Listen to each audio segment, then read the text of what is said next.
Olá, muito boa noite para você ligado aqui na Record News. Agora são 6h02, com imagens em frente à rodoviária de Vitória. O Link Espírito Santo está começando.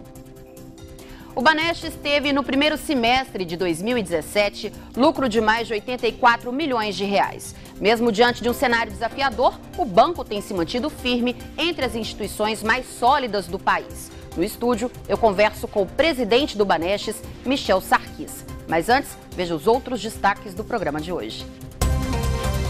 Operação Tsunami. 18 pessoas são indiciadas por falsificação de documentos e adulteração de veículos. Famílias de doadores de órgãos são homenageadas pela Central de Transplantes.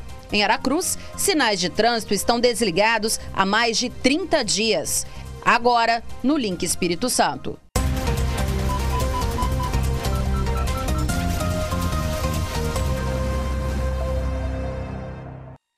Muito obrigada pela sua companhia nesta quinta-feira. Com 6 votos a favor, o Supremo Tribunal Federal decidiu permitir que professores de ensino religioso em escolas públicas promovam suas crenças em sala de aula. Por exemplo, se um professor é evangélico, ele pode falar de acordo com a sua religião. Da mesma forma, vai acontecer com o professor católico ou espírita.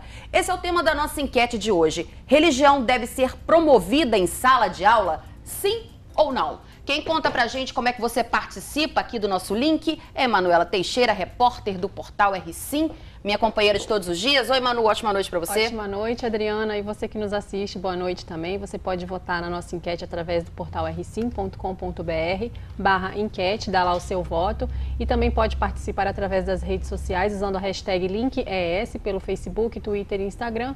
E também através do WhatsApp no número que aparece aí na tela. Vota e manda pra gente a sua opinião, que a gente vai ler aqui daqui a pouco, não é isso, Manu? Agora a gente vai às notícias desta quinta-feira. Depois de 9 meses, a polícia concluiu as investigações sobre uma quadrilha que falsificava documentos, adulterava carros e quitava de forma irregular multas do Detran. 18 pessoas foram indiciadas. A operação foi intitulada Tsunami. A polícia investigava uma organização criminosa que falsificava documentos como carteira de habilitação, quitavam de forma irregular débitos junto ao Detran e adulteravam veículos. Nós obtivemos informações no sentido de que havia uma organização criminosa atuando no estado do Espírito Santo que atuava em diversas frentes, todas elas relacionadas de alguma forma à atividade veicular. Quais eram essas frentes? Desde a falsificação de documentos diversos, carteira de habilitação, documento de veículos, também passando aí por uma forma fraudulenta de quitação de débitos com o órgão executivo de trânsito, e aí isso era feito por meio de uma fraude que acontecia em contas bancárias, e também pela atividade fim, que de fato era desde o furto e do roubo dos veículos, passando pela adulteração, ou seja, por uma tentativa de legalizar esses veículos e depois revendê-los a terceiros, aí caracterizando já um crime de receptação. A quadrilha era encabeçada por André Leone, Alfredo de Souza e Naudiener da Silva. Jonathan Virgínio Barbosa, de 22 anos, Billy John, de 36 e Patrick Werneck Gomes, de 20 anos, receptavam, adulteravam e vendiam veículos de origem criminosa. Jonathan Bento, de 26 anos, que também foi preso, possuía em seu computador modelos e materiais de documentos usados nas falsificações. O papel utilizado para falsificar os documentos é o mesmo usado pelo Departamento de Trânsito. Foi descoberto pela delegacia que havia uma forma de se subtrair esses documentos, ou seja, a base dos documentos, o papel em que os documentos são impressos é autêntico, eles foram roubados, né, ou furtados de órgãos de trânsito. E aí as informações que foram inseridas nesses documentos são informações falsas. Uma gravação telefônica mostrou um pedido feito a Alfredo para que a quitação de um débito com o Detran fosse feita. O carro tá no meu nome, entendeu? Tá tudo certinho, só a multa que tá um pouquinho pesada, mas eu conversando com o Baiano, ele me falou que o senhor trabalha no Detran, né? E tem como a gente dar uma aliviada nessas multas. Por isso que eu tô entrando em contato com o senhor. Dá uma passadinha com o Baiano aqui. Dá uma passadinha, chama o baiano para dar um pulinho aqui, a gente conversa aqui. De acordo com a Polícia Civil, o pagamento era feito com dinheiro de outras pessoas. Contas de terceiros eram hackeadas. Principalmente contas de pessoas jurídicas de outros estados. São Paulo, Rio de Janeiro, Paraná. Eles realizavam a subtração desses valores dessas contas, utilizavam esses valores para realizar a quitação de débitos. Normalmente eles cobravam em torno de 60% a 70% do valor do débito para estar realizando a quitação. Dos 18 presos, 10 eram clientes da quadrilha. Eles foram indiciados por receptação e uso de documento falso. 9 meses. Esse foi o tempo necessário para as investigações serem concluídas pela polícia que desarticulou essa quadrilha. Além disso, 2 pessoas estão foragidas, Andréa Leone e Nessival dos Santos. Andréa atuava como despachante clandestina e intermediava as negociações de quitação de dívidas do Detran com o hacker. Nessival dos Santos adulterava os veículos roubados e já foi indiciado pelo mesmo crime no ano passado. Se você tem qualquer informação sobre essas pessoas, você pode fazer a denúncia pelo número 181 e lembrando aí que você não precisa se identificar. O trabalho desenvolvido pelo Laboratório de Química Legal da Polícia Civil aqui no Espírito Santo foi aprovado em um programa da ONU. O Programa de Controle e Qualidade do Escritório das Nações Unidas sobre Drogas e Crimes analisa a capacidade dos laboratórios em detectar vários tipos de drogas. 4 amostras de substâncias desconhecidas foram entregues aos peritos capixabas para que fizessem a identificação do que estava nessas amostras. Eles tiveram 100% de acerto. Agora, o Laboratório da Polícia Civil do Espírito Santo é um dos 200 que existem ao redor do mundo com essa certificação. O Escritório das Nações Unidas sobre Drogas e Crime atua no Brasil desde 1990 com apoio do governo federal. Um dos objetivos é promover o intercâmbio de boas práticas e soluções no controle de drogas ao redor do mundo. Nós vamos agora para um rápido intervalo, são 6 horas e 8 minutos. Nós temos aí imagens ao vivo da Ponte de Camburi e na volta eu converso com o presidente do Banestes, Michel Sarquis. Link Espírito Santo, sempre ligado em você.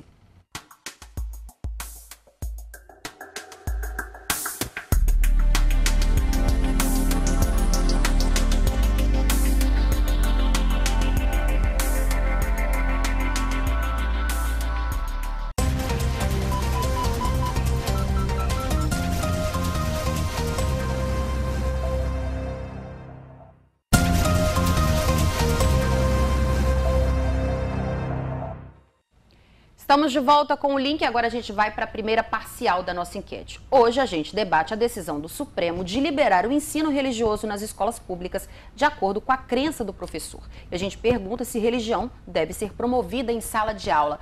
Manu, como é que estão os números? Pois é, Adriana, até agora 70% dos internautas votaram na opção não. Eles não acham que a religião deve ser promovida em sala de aula. E a gente tem aqui algumas opiniões. O Jefferson de Jacaraípe comenta que o ensino religioso deve sim ser promovido na escola, porque na opinião dele as pessoas estão muito sem Deus no coração, cometendo atos violentos em todos os lugares. E a Vanusa, de Novo Horizonte, na Serra, ela não concorda. Na opinião dela, a religião não deve ser debatida na escola. O que deve ser debatido é o amor e o respeito ao próximo. Tá certo.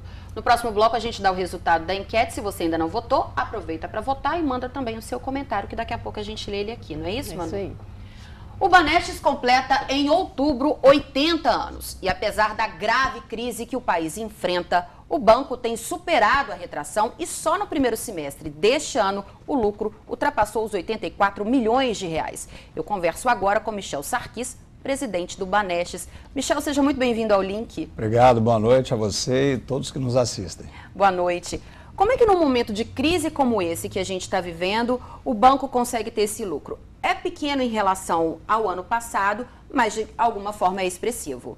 Não, ele é em linha com o ano passado, né? A gente tem algumas mudanças no ambiente econômico e o banco está fazendo o seu dever de casa, como todas as empresas fazem um trabalho de gestão das suas despesas, o banco também faz o trabalho das suas despesas, né? O resultado vem as receitas menos as despesas e também as nossas receitas têm conseguido ter um bom resultado. A gente tem, basicamente, o banco tem 2 grandes fontes de receita, a nossa receita de crédito, né, o que a gente empresta para os nossos clientes e a gente ofere um resultado disso, e também a receita de serviços, né, todo o universo de serviços que a gente oferece aos nossos clientes. E esses 2 significa, estão indo bem, significa que a gente tem conseguido oferecer um nível de serviço com excelência para os nossos clientes, né? Conseguindo estar próximo deles, entendendo a necessidade desses clientes e promovendo uma série de modernizações no banco, de maneira com que a gente tenha um resultado percebido pelos clientes, a gente tem conseguido crescer as nossas receitas, gerenciando a despesa, acaba tendo um bom resultado. O Banesp tem um cartão próprio, que é o Banescard. De que forma que o Banescard está relacionado com esse resultado positivo? O cartão de crédito ele tem tomado uma parcela representativa de todos os meios de pagamento, né? As pessoas hoje estão utilizando o dinheiro físico, utilizam cheques, mas os cartões de crédito, né, e no débito, eles têm tomado uma proporção representativa na hora das pessoas fazerem os seus pagamentos, né? E o cartão de crédito em específico, não de débito, ele também é usado como um instrumento de crédito. Muitas vezes você pode comprar e depois você tem chance de pagar um pouco mais à frente.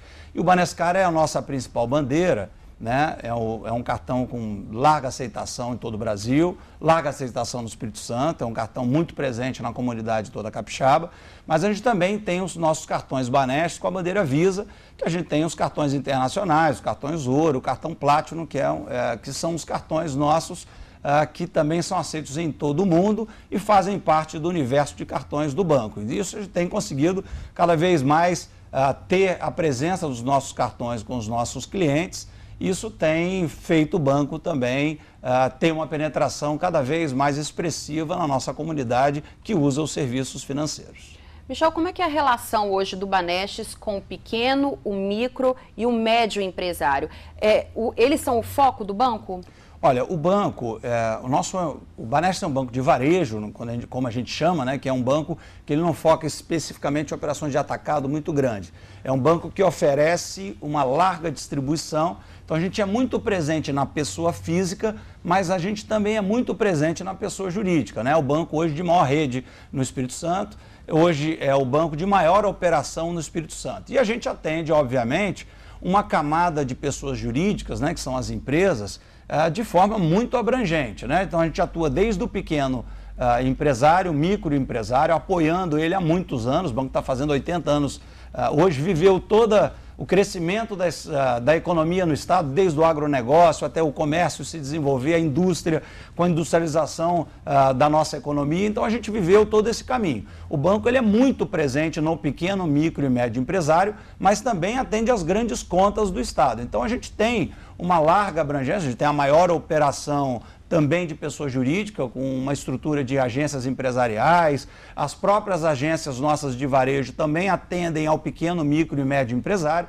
Então a gente está muito presente em todos os ramos de negócio da nossa economia, oferecendo as soluções certas para esse tipo de cliente. Às vezes um pequeno comerciante ele precisa de um atendimento específico que tem a ver com o tipo de negócio dele. O microempresário, a gente tem linhas para financiamento do microempresário, a gente tem conexões com o BNDES que oferecem toda sorte de serviços de crédito, por exemplo, para desenvolvimento do micro, pequeno e médio empresário. Então a gente tem uma capacidade muito grande de atender a esse perfil de empresário que está se desenvolvendo ainda, que ainda não é uma grande empresa. Michel, o ano de 2017 tem sido um ano desafiador, como eu comecei a nossa conversa colocando, e tem sido um ano onde a palavra privatização está muito presente no governo federal. Existe essa conversa dentro do Banesp ou não? Não dentro do Banesp, né? O Banesp é um banco que é uma companhia aberta, ele é controlado pelo governo do Estado do Espírito Santo, o governo do Estado tem 92% das ações do banco. A decisão do governo do Estado continuar ou não com esse investimento, o Banesp ele é tocado como se fosse uma empresa comercial, uma empresa privada, né? Só que ele tem o controle do governo do Estado. Se algum dia o governo do Estado tiver o interesse de diminuir essa participação, até vender essa participação, né, e focar mais em outros setores, é uma discussão do governo do Estado. É uma discussão que compete diretamente ao Banesp. O Banesp atua fortemente no mercado, com lidando com todos os seus clientes, lidando com os competidores, de uma forma como se fosse uma empresa privada, né? É uma empresa, na verdade, de economia mista, com o controle do governo. Então, essa é uma discussão, na verdade, se ela existe, ela está dentro do governo do Estado e não dentro do Banesp, né? Eu estou aqui conduzindo o banco, atuando como se fosse um ator do ambiente privado, como outro banco qualquer. Michel, recentemente o Banestes anunciou aí uma redução na taxa de juros. Isso significa que o banco também está apostando na recuperação do país? Você acredita nisso, que a recuperação está próxima? Eu acredito plenamente. A gente vê diversos indicadores na economia que estão mostrando isso, né? A gente vê a inflação baixa, a gente vê a taxa de juros, né, definida pelo Copom, que é o comitê que cuida da política monetária do governo, fazendo reduções representativas, né? A Selic já foi 14,25% ano passado, hoje ela já está no patamar de 8,25% e ela deve chegar a um patamar muito próximo a 7%. E o Banestes, ele acompanha esse movimento, né? Toda vez que a gente identifica oportunidade, a gente oferecer uma taxa de juros como intermediador financeiro que nós somos, né, fazer uma taxa de juros mais baixa para o nosso cliente, porque também estamos com captação mais baixa, a gente vai fazer porque a gente é parceiro do nosso cliente, está próximo dele e quer fazer com que a economia consiga se reestabelecer de forma mais rápida, né? A gente está vendo esses indicadores acontecendo, nos juros no patamar de 7%, que é o que vai acontecer ao final desse ano, que a gente acredita, a gente vê de novo uma economia com capacidade de se alavancar, de tomar recursos e investir nos seus negócios. Essa é uma condição muito importante para a retomada da economia e a gente está apostando fortemente nessa direção. Nós temos aí 3 meses para o final de 2017. Já dá para fazer uma avaliação de como foi esse ano para o Banestes e como vocês pretendem caminhar em 2018? Dá para fazer. O banco tem conseguido fazer grandes transformações, em especial na sua capacidade de prover serviços para os nossos clientes e se digitalizar. Hoje o Banestes é um banco digital. Boa parte das transações, por exemplo, bancárias no Brasil hoje são feitas através do ambiente digital. Por exemplo, a partir de aplicativos móveis em cima de smartphones, né, que são os celulares que têm uma capacidade mais forte de fazer, de endereçar dados e tratar todo o tipo de soluções em serviço. Hoje o Banestes ele tem uma larga oferta de serviços através do ambiente digital e o banco está acelerando essa capacidade cada vez mais, né? Hoje nosso aplicativo para o celular, nosso internet banking e as soluções que a gente oferece no ambiente digital hoje são muito amplas e o nosso cliente tem cada vez mais utilizando esse tipo de serviço. E nós vamos intensificar isso para o ano de 2018. As nossas agências elas estão se direcionando cada vez mais para ser um local para consultoria, para suporte de serviços aos nossos clientes. Muito menos transacional, aquela coisa de pagar conta, transferir dinheiro. Tudo isso é muito mais fácil ser feito. É só pegar o celular e fazer, né? Fazer, porque você faz em poucos minutos, facilita a tua vida. E o Banestes está cada vez oferecendo isso de forma melhor. E o nível de serviço que a gente tem oferecido para os nossos clientes, né? Novas linhas de crédito, formatos diferentes de investimento. Hoje o Banestes tem uma ampla oferta de investimentos para o nosso cliente, quando ele tem uma poupança, queira fazer investimentos que vão capturar um pouco mais de rentabilidade para ele, a gente tem uma capacidade de fazer isso de forma muito fácil. Ou seja, facilitar a vida do cliente com mais oferta de serviços, com a segurança que o Banestes oferece e, ao mesmo tempo, dar toda a capacidade de oferta de investimentos para que quem não precisa tomar crédito e sim tem um pouco de recursos em excedente, consiga ter essa possibilidade de maximizar a tua capacidade de fazer rentabilidade. Você disse aí sobre a questão de quem precisa do crédito. É alto o número de inadimplentes no Banestes? Isso afeta de alguma forma a economia do banco? Afeta. Sempre a gente cuida das questões de inadimplência, porque em qualquer instituição financeira, quando você oferece crédito, você tem que se preocupar com as características da sua oferta de crédito. Hoje, o nível de inadimplência do Banestes ele não é alto, ele é baixo. Em comparação com outras instituições financeiras, a gente tem um número muito expressivo de taxa de inadimplência baixa, até pelas características que o banco tem. O nível de crédito principal, a linha de crédito que o banco oferece para a pessoa física, por exemplo, é o crédito consignado, que o nível de risco é muito mais baixo para o banco, por isso as taxas são mais baixas, né? Então a gente gerencia isso muito bem. A gente viu na economia subindo um pouco a inadimplência, a gente está vendo um caminho de redução. Embora o Banestes nos últimos 3 anos tenha conseguido baixar as suas taxas de inadimplência, porque tem feito um trabalho melhor de oferta de crédito, de recomendação para o cliente, qual a melhor linha de crédito para ele buscar, de maneira com que ele consiga arcar depois com os dispêndios desse empréstimo. Michel, eu gostaria de agradecer a sua presença aqui no Link, dar os parabéns aí ao Banestes por esses 80 anos, deixar aqui o nosso espaço sempre aberto para vocês. Obrigado, Adriana. Eu queria dizer para todos os clientes, a gente está de braços abertos para vocês aí, para recebê-los em todas as nossas agências e em outros canais, em especial nos canais digitais, para que vocês conheçam as ofertas de serviço que o banco tem para oferecer. Então, muito digital, porém muito próximo, aquele jeitinho de proximidade do Banestes, nós nunca vamos perder mesmo sendo digital. Obrigada, Michel. Ótima noite para você. Obrigado. Bom, a gente vai para um rápido intervalo e na volta você vai ver a homenagem a famílias de doadores de órgãos. Agora são 6 horas e 24 minutos, nós temos aí imagens ao vivo de Vitória, Link Espírito Santo, sempre ligado em você.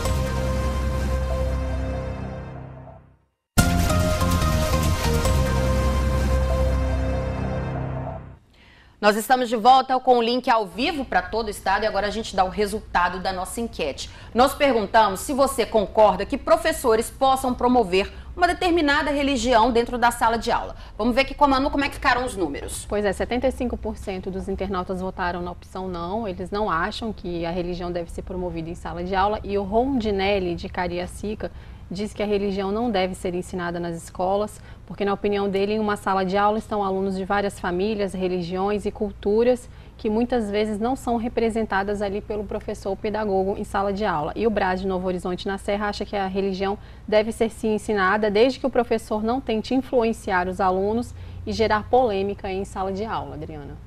Pois é, o assunto é realmente polêmico. É polêmico. Vamos ver como é que vai ficar isso na prática, né? Só lembrando, Manu, para quem está em casa, que nas escolas particulares nada mudou. A gente sabe que tem escolas que são católicas, escolas que são evangélicas. Nas escolas particulares não muda nada. A decisão é para as escolas públicas. Bom, cerca de 60% das famílias ainda recusam a doação de órgãos. Se essa realidade fosse diferente, muitas pessoas que estão na fila de espera por um transplante já estariam hoje comemorando uma nova vida. Para reforçar a importância desse gesto de amor ao próximo, famílias de doadores foram homenageadas aqui em Vitória. A história do seu Sérgio teria sido outra se ele não tivesse recebido um coração novo. Após sofrer um infarto, o coração deu sinais de que não estava bem e que ele precisaria de um transplante.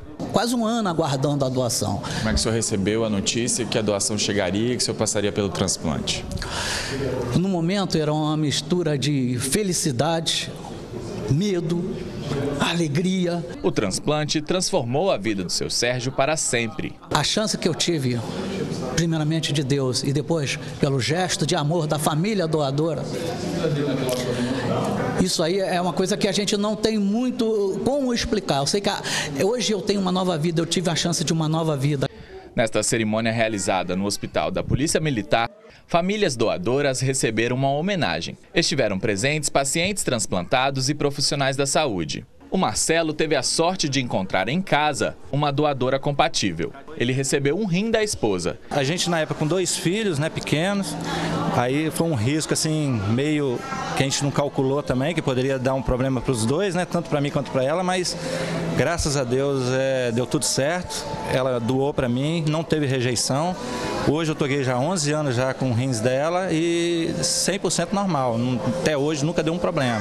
Histórias como estas só são possíveis graças à solidariedade das famílias. Mas nem todos têm a mesma sorte. Cerca de 60% dos familiares ainda não autorizam a doação. Mas para mudar esse cenário, é necessário diálogo. A notícia do óbito é sempre traumático para a família e eles recebem essa notícia de formas variadas. Porém, nós percebemos que quando isso já está bem maduro dentro da família, quando a doação já é algo que já foi conversado, isso serve de conforto para as famílias. Então, as famílias têm uma segurança em fazer a doação quando isso já foi previamente acordado, né, solicitado dentro da família. Foi o que fez a dona Erli. O filho morreu após um acidente de bicicleta. A dor de perder um filho se transformou na alegria por estar fazendo bem ao próximo. Tem gente que precisa tanto, né? Precisa tanto. Então a única coisa que eu pensei, eu não posso ter meu filho, mas quero salvar outras vidas. Pois é, no estado a fila de espera tem cerca de 1.100 pessoas. A maioria dos pacientes espera por um rim. São 968 capixabas que precisam do transplante. Bom, agora vamos a outras notícias desta quinta-feira. Notícias que são destaque lá no nosso portal R-Sim. Manu, o que você conta pra gente hoje? Pois é, hoje a gente traz aqui uma notícia boa para quem está buscando cursos para se qualificar, para se inserir aí no mercado de trabalho. A Secretaria de Ciência e Tecnologia do Estado abriu hoje inscrições para 24 cursos de qualificação profissional e ao todo são oferecidas 10 mil vagas para todas as regiões do Estado. As inscrições podem ser feitas até o dia 15 de outubro pelo site oportunidades.es.gov.br. E a qualificação profissional terá certificação do Centro Estadual de Educação Técnica Vasco Coutinho, que já tem aí oferecido vários cursos ao longo desse programa.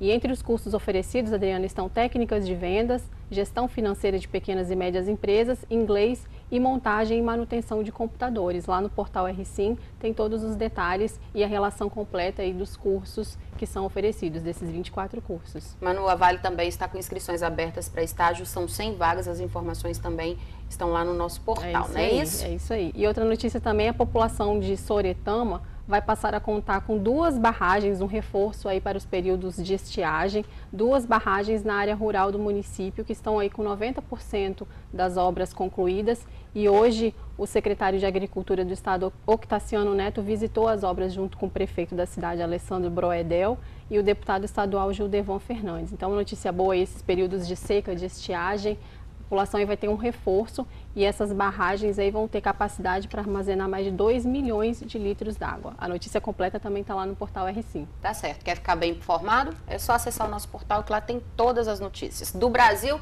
do Espírito Santo e do mundo, não é isso, Manu? Bom, agora a gente vai para um rápido intervalo e na volta a gente traz as notícias de todas as regiões aqui do estado. Agora são 6 horas e 32 minutos. A gente vê aí imagens do centro de Vitória, ali em frente ao Palácio Anchieta, com bastante trânsito nesse horário. Link Espírito Santo, sempre ligado em você.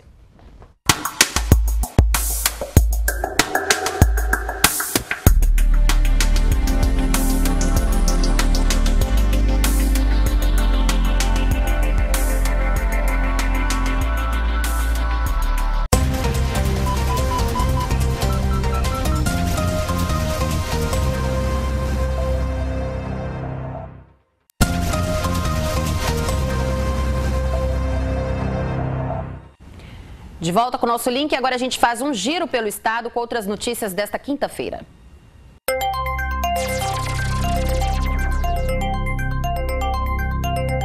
Aqui em São Gabriel da Palha, a Polícia Militar vai intensificar ações contra a criminalidade. Devido a um aumento na criminalidade nos últimos meses, principalmente com assaltos e furtos de motocicletas, uma prática conhecida dos criminosos dessa região, o comandante da 3ª Companhia de Polícia Militar, Capitão Caser, solicitou ao 2º Batalhão de Nova Venécia apoio operacional semanal aqui para São Gabriel da Palha.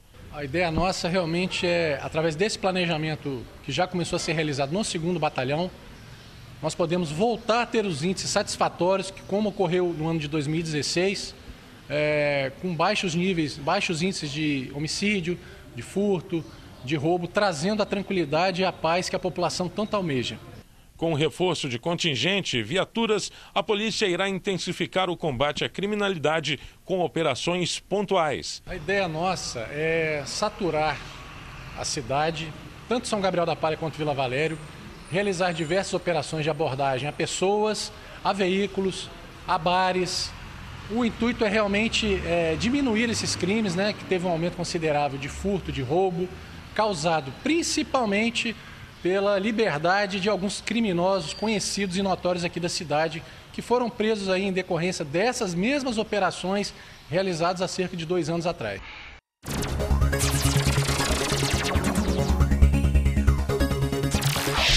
Um verdadeiro caos. Assim é a definição do trânsito em Aracruz, no cruzamento da Avenida Venâncio Flores com a Rua Eurico de Aguiar Salles, bem no centro da cidade. Em horários de picos, a situação fica ainda pior. São motoristas, motociclistas, ciclistas, pedestres, todos querendo um espaço para passar. Isso tudo porque os semáforos no local não funcionam. Todos estão indignados com a situação. Tá complicado, o pedestre está passando, a gente está passando também, carro, tudo mutuado. Ontem aconteceu quase uma batida comigo, né? Caso de ciclista, pedestre, tudo misturado aí. Tá difícil, Aracruz está complicado, hein? Pra gente que é pedestre, pra motorista, motoqueiro, tá muito difícil. E há vários dias que está assim, né? Tem bastante dias assim. Perigoso atropelar. Já aconteceu acidentes aqui, entendeu? A gente tem que passar na frente do carro ou entre dois carros, isso que é na vida da gente. Eles não respeitam e a gente em si tem que passar de qualquer jeito, é carro contra uma pessoa. São 4 semáforos que não funcionam, bem aqui no centro de Aracruz, no importante cruzamento de vias. Isto vem causando muitos transtornos a pedestres e motoristas há mais de 30 dias. O secretário de Transportes e Serviços Urbanos do município reconhece o problema e prometeu melhorias. Realmente é um problema sério, gravíssimo ali naquele semáforo. A gente adquiriu, né, essa responsabilidade recentemente, até no passado recente era de responsabilidade do Estado, né, do DR, mas recentemente passou a ser de responsabilidade do município. O município não tem uma empresa contratada para prestar esse tipo de serviço, né, da sinalização semafórica, dessa manutenção. Nós abrimos um processo para contratar uma empresa para dar manutenção naquele semáforo e nos demais semáforos, mas o processo de contratação ele é demorado, ele tem um trâmite, uma burocracia que precisa ser seguida. Estamos tentando por via emergencial, mas mesmo assim está demorando um pouquinho. Eu entendo que é um problema sério e gravíssimo, onde a gente precisa prestar muita atenção, e aí eu quero pedir aqui que os motoristas, né, o pedestre, o ciclista, o motociclista, tenha cuidado ao passar ali naquela localidade, já visto que a gente tem que ter cuidado no trânsito de uma forma geral, né, a responsabilidade no trânsito, respeitar as leis de trânsito, e a sinalização, mas ali, justamente naquele ponto, que o motorista e o pedestre possam ter uma maior atenção, porque está muito perigoso.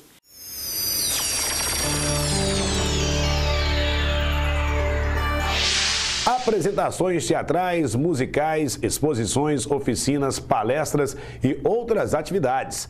Assim está sendo a 5ª Semana de Arte e Cultura realizada no IFES Campus Colatina.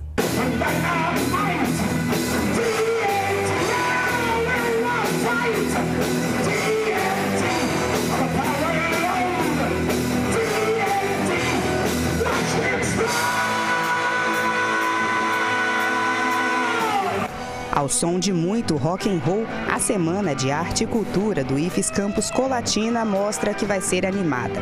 Ao longo da semana, muitos trabalhos serão apresentados pelos alunos, como este show da banda Rock in IFES, composta por estudantes da escola, com exceção do vocalista. Apresentações de espetáculos teatrais, musicais, exposições, oficinas e palestras também fazem parte desta 5ª edição do evento. A novidade para este ano foi a presença do cartunista Alexandre Beck, famoso pelo personagem do Armandinho, que ganhou as redes sociais com tirinhas criativas e com temas para reflexão social. Ele veio contar um pouco de sua trajetória. Está aqui num evento aqui do IFES, falando, né, sobre um evento de arte e cultura. Para mim é uma honra enorme, assim. E eu vim falar um pouquinho da trajetória por conta de ser o autor do Armandinho, né? Eu vim contar mais ou menos como ele surgiu, né? O que eu fiz antes de começar a fazer tirinhas e compartilhar, né? Eu ouvi também o pessoal e como a semana é dedicada à comunicação, vim contar um pouco da minha experiência em comunicação com quadrinhos. O tema do evento é a comunicação. Todos os trabalhos foram desenvolvidos em cima do assunto. Desde a entrada até a última sala do campus respiram comunicação. Esta mostra de vídeo, por exemplo, abordou como as mídias influenciam no comportamento social dos adolescentes. Porque hoje em dia, assim, a comunicação, que é o tema da nossa Semana de Arte e Cultura, está sendo um tema bastante recorrente, bastante polêmico até no nosso dia a dia. E a gente tenta mostrar isso para, tipo, não deixar que as pessoas se prendam tanto nisso e vejam o mundo como ele realmente é. Cada canto da escola está tomado pela arte dos alunos. Todos por aqui entraram no clima da Semana de Arte e Cultura. Até esses manequins que estão aqui nessa exposição para mostrar o que a roupa comunica nas diferentes formas de cultura. Já este pavilhão mostra a evolução da escrita, desde os primórdios até a era digital. E cada sala de aula se transformou em um ambiente que retrata cada época. Esta aqui retrata quando a comunicação era feita por meio de símbolos pelos homens das cavernas. E a sensação é essa mesmo, de entrar em uma. Nessa época não tinha muita fala, não tinha muita comunicação e os homens eram muito primitivos, então viviam nas cavernas, procurando fogo e também usavam a caverna como proteção para criar suas próprias armas, igual como representando a criação de uma lança. Então tudo isso envolto nesse trabalho, representando essa parte da nossa história. Nesta sala foi montado um museu da escrita. Muita dedicação foi investida aqui. Cada detalhe foi bem pensado para chegar neste resultado. Aproximadamente 1000 alunos participam da Semana de Arte e Cultura do IFES. Semana essa que não tem aulas e tudo gira em torno das atividades apresentadas aqui. Ao longo do ano, os estudantes preparam e desenvolvem as atividades. E agora chegou a hora de expor e sentir orgulho de todo esforço. Desde fevereiro, nós estamos preparando essa semana. E contando, como sempre, os alunos trabalhando, professores, todo mundo tentando dar o melhor de si. Todo ano a gente faz uma Semana de Arte e Cultura porque o crescimento que a gente vê surgir daí é muito grande. Eles começam a valorizar não só o nosso trabalho, mas também o deles. Saber o que acontece por trás, que antes eles só vinham visitar. Nós temos o objetivo de trazer à mostra tudo aquilo que nós produzimos desde o início do ano, nas diferentes disciplinas e nos diferentes cursos, que vão dos cursos integrados ao ensino médio aos cursos superiores, e envolver os meninos na pesquisa, porque a gente acredita que a pesquisa ela propicia muito mais aprendizado do que a gente poderia dar numa aula comum, tradicional, na sala de aula. Lembrando que a 5ª Semana de Arte e Cultura do IFES Colatina vai até amanhã, sexta-feira, está aberta ao público para visitação, sempre de 7 horas da manhã até as 10 da noite. Todas as atrações são gratuitas e toda a programação você encontra no site com.ifes.edu.br. São essas as informações aqui de Colatina. De imediato vamos ao município vizinho de Linhares.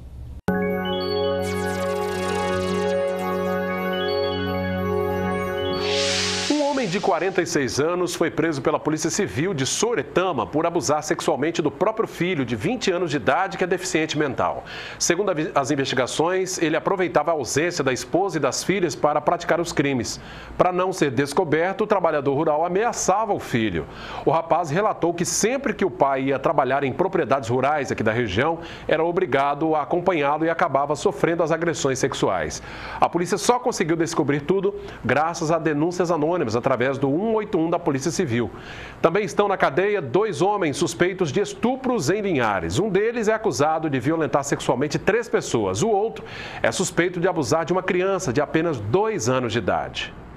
5 dias depois do registro do estupro de 3 pessoas no bairro Aviso, praticado pela mesma pessoa, a polícia anunciou que prendeu o autor do crime. Lucas dos Santos Inocêncio, de idade não revelada, foi levado nesta quarta-feira para o presídio de Xuri, Grande Vitória. De acordo com a delegada Suzana Duarte, Lucas confessou que cometeu a violência sexual contra as 3 vítimas na rua Rio Branco, bairro Aviso, noite de domingo passado. De acordo com as vítimas, 2 mulheres e um amigo estavam conversando na frente da residência onde eles moravam. Quando Lucas chegou, obrigou que todos fossem para o quintal da residência e, armado com uma faca, passou a cometer a violência sexual. Foram 3 vítimas no mesmo contexto fático e confirma a prisão. Ele foi preso ontem. Ele foi preso em que situação e como é que a polícia chegou até ele? Nós não vamos divulgar qual foi o trabalho de investigação, até para preservar o trabalho da polícia. E ele foi preso aqui na delegacia mesmo. Ele confirmou, ele confessou tudo ou ele negou alguma coisa? Não, ele confessa a prática dos atos, no entanto, diz não se recordar exatamente porque estaria sob efeito de várias drogas. O balanço da quarta-feira revelou que houve prisão em mais um caso de possível estupro. Procurado há cerca de 10 dias, Aderildo Pires Ferreira foi preso sob a acusação de ter violentado uma criança de 2 anos de idade.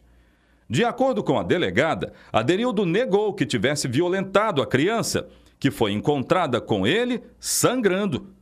Para a família do bebê, houve violência sexual praticada por Aderildo. Por isso, os integrantes da família procuraram a polícia. Nós prendemos o Aderildo, que já estava foragido, e ele estava sendo procurado já há um tempo pela polícia em razão de ser o principal suspeito do estupro de uma criança de 2 anos. Ele também foi preso na data de ontem. Lamentável, né, esses casos de abuso sexual. A Prefeitura de Linhares começou a fazer a manutenção da sinalização horizontal de trânsito no entorno de escolas e hospitais aqui do município. Além dos trechos como os cruzamentos entre os bairros Lagoa do Meio e Três Barras, a equipe de manutenção trabalha na pintura de faixas para dar segurança a quem transita por esses locais. De acordo com o secretário municipal de Defesa Social e Segurança Pública, o coronel Jones Matos, além dos trabalhos de reforço na pintura de faixas de pedestres, a ação consiste ainda na instalação de placas de sinalização de advertência para melhorar o trânsito. 30 mil kits de saúde bucal estão sendo distribuídos aos estudantes da rede municipal de ensino aqui de Linhares e também aos grupos de gestantes e idosos atendidos nas unidades de saúde do município. A compra dos kits faz parte das ações da Política Municipal de Saúde Bucal e tem como principal objetivo incentivar a prevenção de doenças. Foram investidos R$ 118 mil na aquisição dos kits compostos por escova, creme e fio dental. Os itens são distribuídos após a apresentação de uma palestra que esclarece aos estudantes, idosos e gestantes sobre a importância em manter a higiene da boca. Por hoje é só, agora seguimos para São Mateus com mais destaques do norte do estado.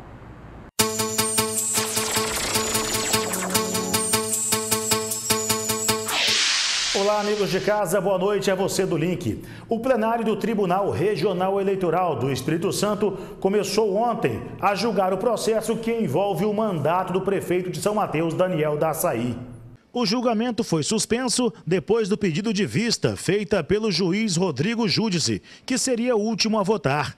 Os outros 5 magistrados do TRE votaram pela manutenção da decisão do juiz eleitoral de São Mateus de maio deste ano.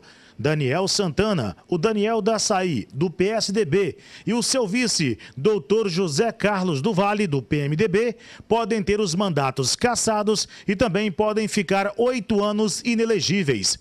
Eles são acusados de distribuição de água mineral e caixas d'água no período de seca e durante as eleições do ano passado em São Mateus. O prefeito atendeu normalmente nesta quinta-feira e se disse surpreso com o início da votação. Para mim foi uma surpresa, né? Porque sair já tomando 5-0, para mim é uma surpresa. O prefeito espera que o pedido de vista possa fazer com que o último voto seja diferente dos outros e que a mudança de pensamento dos que já se manifestaram possa acontecer. Tem um voto só. Isso aí, esse voto, se for positivo, os outros podem mudar também o voto e voltar atrás e voltar a favor. Ele garante não ter feito nada de errado, por isso crê em ser inocentado. Sim, acredito, porque até mesmo eu não fiz nada de errado. Tenho consciência que eu não fiz nada de errado, então eu acho que sim, vai ter uma mudança até o final disso aí. Segundo o artigo 38 do Regimento Interno do TRE, o processo pode ser analisado por 10 dias, sendo prorrogado, se for preciso, por mais 10 dias. Daniel Daçaí garante, em caso de afastamento, a abertura da Prefeitura para a transição. O primeiro passo, né, se for afastado do cargo, a Prefeitura vai estar à disposição aí do presidente da Câmara, Carlos Alberto. A nossa equipe vai fazer a transição toda com a equipe dele lá, de secretários, para não parar o município, porque o objetivo é não parar o município para não prejudicar a população. Essa primeira estratégia é essa, não deixar o município parar. E depois eu vou recorrer a Brasília. A linha proposta pelo relator da Corte Eleitoral sugere o afastamento de Daniel e seu vice por abuso de poder econômico. Ele está à frente do Executivo mateense há cerca de 9 meses, mas diante da situação já fala em desistir da política. Na nova eleição eu não vou participar, né? Porque eu vou ficar 8 anos sem poder me candidatar. Então, para mim, eu estou fora. Então, se for concretizado até o final, então política para mim acabou por aqui.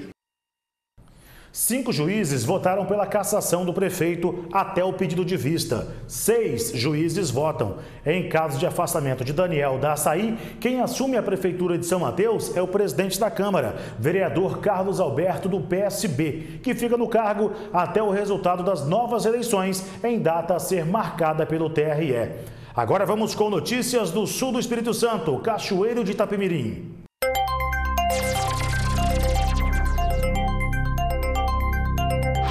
Olá, boa noite a você que assiste o Link Espírito Santo e nós vamos falar do fogo que não dá trégua. Olha, com o tempo seco, cresce o número de queimadas aqui no sul do Espírito Santo. O registro é de mais de 1.000 só em 2017. Nos primeiros 6 meses desse ano, o registro passa de 800 casos. Os dados são do Corpo de Bombeiros. Os sinais das queimadas são facilmente encontrados pela região. Um problema que vem crescendo e prejudicando principalmente quem mora próximo aos locais atingidos pelo fogo. Dona Inês sabe bem disso. É difícil, porque a gente tem pessoas acamadas, minha mãe é acamada, e a gente vive numa situação muito difícil. E sempre tem que estar limpando, lavando, gastando água. E nós não estamos podendo gastar água agora, né? Porque está muito escassa a água, né? O rio está vazio. E a vida é essa. Mal uma queimada é controlada, logo aparece outra. Durante a nossa reportagem, um grande incêndio atingiu boa parte da propriedade de seu Sérgio. Nós acompanhamos a ação dos bombeiros que rapidamente chegaram ao local. Me ligaram, eram as 9h30 mais ou menos da manhã. Aí eu já, sabendo que aqui pega fogo direto, já corri atrás, já fui direto pro bombeiro. E o pessoal veio rápido, entendeu? O calor aqui é muito intenso. E quando a gente pensa que o fogo foi controlado, o vento vem e olha só lá no fundo, os focos começam novamente. O motoboy se arriscou em meio à fumaça, mas foi obrigado a recuar. O incêndio aconteceu no bairro Aeroporto, próximo a uma empresa de mármore. Árvores inteiras e toda a vegetação foram queimadas. E para piorar, o vento forte dificultava os trabalhos. Os bombeiros já trabalham para apagar o fogo há cerca de 1h30. E quando a gente pensa mais uma vez que o fogo estava controlado, olha só, as chamas reapareceram. Elas sobem a mais de 6 metros de altura. Realmente é uma cena impressionante. O fogo ele destrói tudo rapidamente. Cerca de 2h30 depois, o fogo foi controlado. Deixou um rastro de destruição. Segundo o Corpo de Bombeiro, a prática irregular de queimada é um problema grave que tem dificultado o trabalho da corporação. Nós estamos tendo muitas ocorrências, entendeu? Ligação a todos os momentos. A gente vai para uma ocorrência e já tem várias ocorrências registradas na tela, então a gente mal acaba uma, já tem que prosseguir para outra. A nossa quantidade de recursos é limitada. Segundo o IDAF, a queimada é considerada crime ambiental e o número de focos cresce muito nessa época do ano por causa do tempo seco. E as áreas afetadas levam muito tempo para se recuperar. Essa época, principalmente, quando você pega aí junho, julho, agosto e setembro, são períodos muito secos. E a gente está passando por 4 anos consecutivos de seca, onde o acúmulo de matéria seca ficou muito evidente. Então, qualquer foco inicial, ele se alastra com muita rapidez, se tornando uma queimada incontrolada. Além do prejuízo ao solo, que é principalmente você tornar o solo mais fraco, você ainda tem o prejuízo ambiental, ou seja, a fauna e a flora existente naquele local, ou ela é afugentada ou ela é morta. Isso implica que uma recuperação muito mais lenta daquela área ao longo do tempo. Não faça queimada. Se for fazer queimada, procure os órgãos responsáveis, peça autorização, que aí vai ter toda a indicação de como fazer para que a situação não venha sair do controle. Bem, de Cachoeiro de Itapemirim, voltamos à Vitória.